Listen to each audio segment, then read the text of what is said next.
All right, what's going on, y'all? It's Tell the Truth time again. Your boy Ed is in the building. So, if y'all didn't know, which I'm not sure why you don't, I'm a wrestling fan.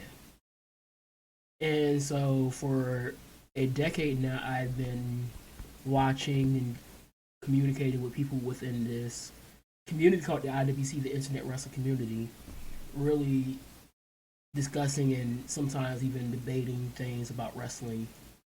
And something that has been really bothering me over especially the last 5 years, and even the more recent last 3 years with the emergence of the new wrestling company AEW, is just the toxicity of the wrestling community.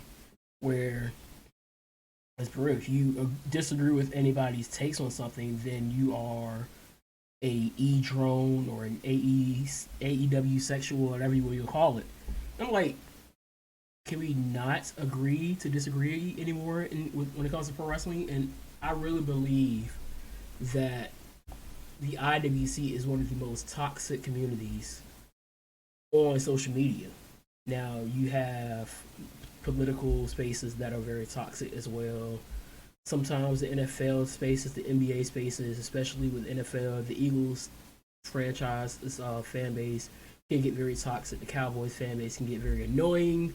I'm a Seahawks fan. We could get out of pocket here and there, but still, it's something that bothers me about the IWC compared to other communities on social media. Now, initially, I wanted to make a video on this take from Booker T, where he basically said that AEW fans act like they're in a cult. I'm going to read this quote here. I agree 100%. I wouldn't say all of them. I'm not going to say all of them, but it's a lot of them. Sometimes they're just looking for it. It's like being in a relationship. You know where you got one of these girlfriends that's just looking through your phone all the time, just looking for something, making up excuses to have a fight, stuff like that. That's the way AEW fans are. You could be talking about something totally irrelevant to AEW, and they're like, wait a minute, he's talking about AEW. Did he just say Kenny Omega? Is that kind of stuff. Is like they're paranoid. Relax. No one's thinking about AEW that much enough to where you're going to try to talk in code about it. Now, my thing with this, yes, there are AEW fans that are very cult-like. We've seen it multiple times.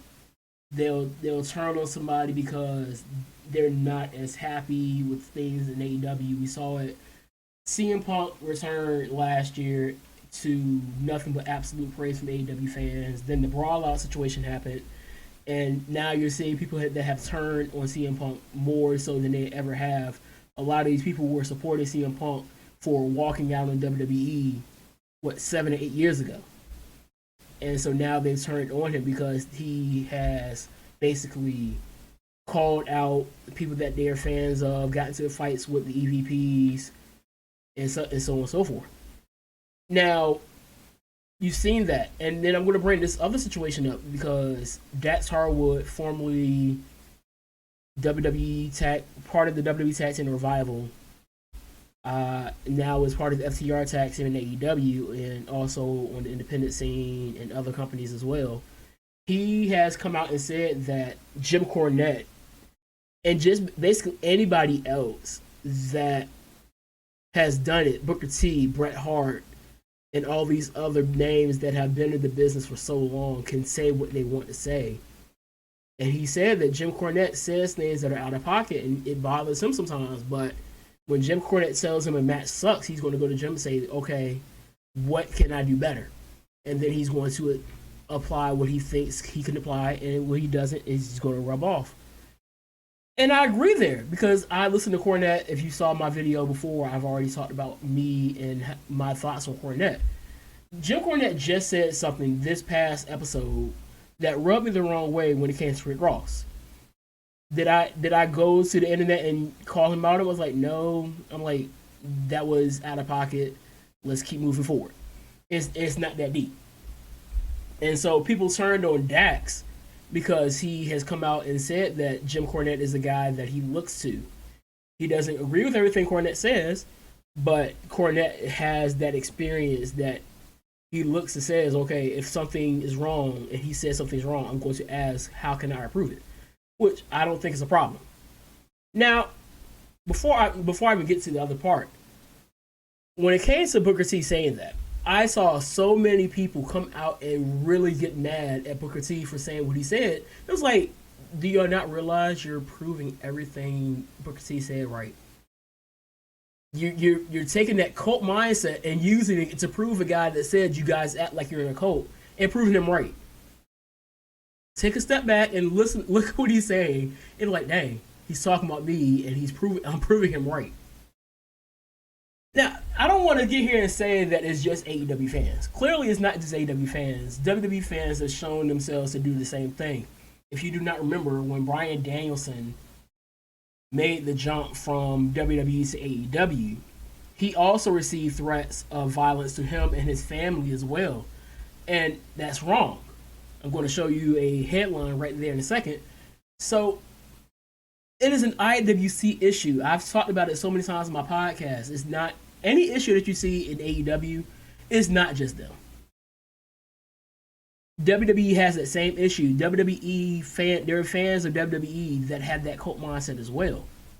This is why I've taken a step back from the IWC, because a lot of times I see what's going on. I'm like, do y'all not have a job? Do you not have a job that you have to sit here and make irrelevant posts about wrestling 24/7? And a lot of times it's about AEW better, WWE better. Y'all sound like YoungBoy fans. Shut up. Get a life, get a job, get a girl, or a guy, or whatever you want. Find something, find a hobby, touch grass. Like, oh my gosh, this is ridiculous. So, do I think anything is going to change, especially in this coming year with the IWC? Absolutely not. I'm preaching to the choir. The IWC is going to be toxic, and it's going to continue to get even more toxic with a lot of the things that's going on. The Mercedes, Moné, Sasha Banks situation, the possibility of MJF jumping ship after 2024. A lot of things are going to happen within the next year that is going to bring out the worst of the IWC. And unfortunately, that's how it is, and that's how it's going to be. So, I don't know what to tell you. Like, comment, subscribe, tell me what y'all think in the comment section. In a few hours, actually, I should be dropping some clips on my Unbounded podcast regarding our recording that we're doing on the top albums of 2020. I'm doing the top 20. So definitely go check that out. Check out all my social media stuff at the top. Peace, love, Pop-Tarts. Always remember to drink your water, and we're going to get up out of here. Peace.